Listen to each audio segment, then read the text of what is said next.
રજવાડીને ગમતો ભાવ,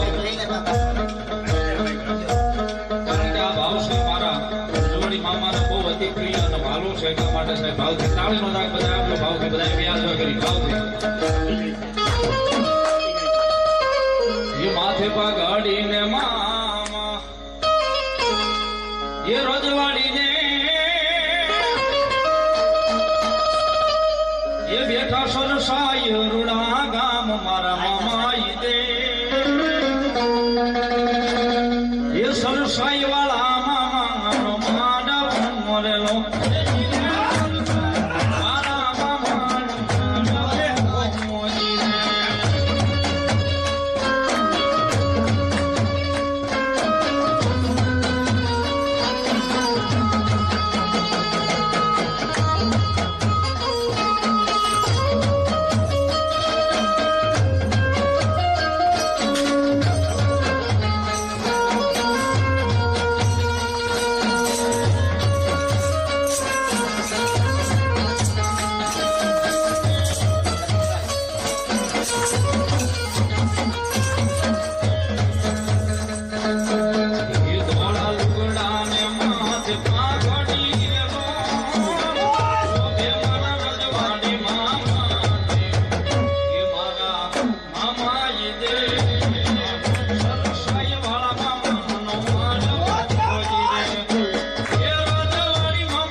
રજવાડી મામા